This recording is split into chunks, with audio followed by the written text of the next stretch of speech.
ଶିଶୁକନ୍ୟା ହେଉଛି ମୋ ନାତୁଣୀ। ହଉ ମୋ ଝିଅ ରାଜଶ୍ରୀ, କିନ୍ତୁ ମତେ ଜାଣି ନାହିଁ এই ଶିଶୁକନ୍ୟା ହେଉଛି ଅତିଷ୍ଟମ ବଳି ହେବ ମୋର ସାଧନାର ସିଦ୍ଧି।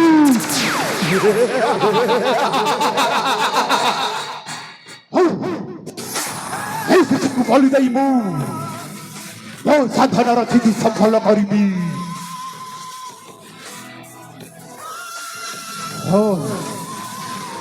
ମୁଁ ଅତି ଶୀଘ୍ର ଯିବି, ଅତି ଶୀଘ୍ର ଯିବି ସେଇ ভয়ঙ্কারী মন্দিরকু। এই শিশুকে ମୁଁ বলি ଦେବି।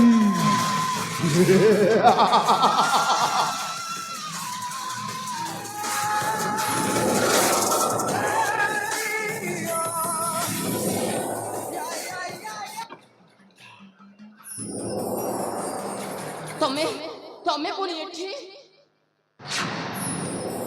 ଗାୟତ୍ରୀ, ତମେ ବଞ୍ଚିଛ ଏ ପର୍ଯ୍ୟନ୍ତ? ହଁ ମୁଁ ବଞ୍ଚିଛି, ହେଲେ ମୋ ନାତୁଣୀକୁ ଦିଅ ମତେ, ମୋ ନାତୁଣୀକୁ ଦିଅ। ଏ ଗାୟତ୍ରୀ, ତୁମ ନାତୁଣୀ ନୁହେଁ, ଏ ନାତୁଣୀ ହେଉଛି ମୋର ବି ନାତୁଣୀ ହବ। ଗାୟତ୍ରୀ, ତମେ ମୋ କଥା ବୁଝି ପାରୁନାହ କାହିଁକି କେଜାଣି? ଭାବୁଥିଲି ତମେ ବୋଧେ ବଦଳି ଯାଇଥିବ, ହେଲେ ତମେ ସେମିତି ଅଛ। ମୋ ଗାୟତ୍ରୀ, 25 ବର୍ଷ କାଳରେ ଯୋଉ ଘଟଣା ଘଟିଥିଲା ସେଇ ଘଟଣାକୁ ମୁଁ ଆଜି ପର୍ଯ୍ୟନ୍ତ ଭୁଲି ନାହିଁ।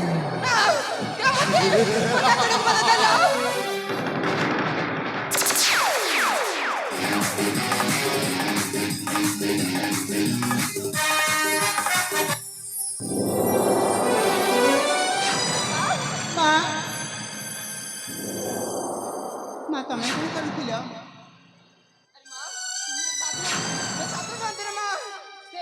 ସେ ଏ ଯୁଗର କଳା ମଣିଷ।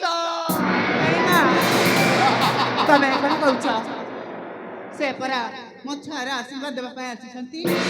ନାଇଁ ରେ ମା, ନାଇଁ, ତୁ ଭୁଲ କହୁଛୁ।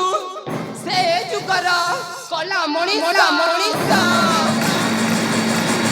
ଆରେ ମା, ତୁ ପଚାରୁଥିଲୁ ନା ଏଇ ମଥାର ସିନ୍ଦୁର, ଏଇ ବେକର ମଙ୍ଗଳସୂତ୍ର ମୁଁ କାହିଁକି ପିନ୍ଧିଛି?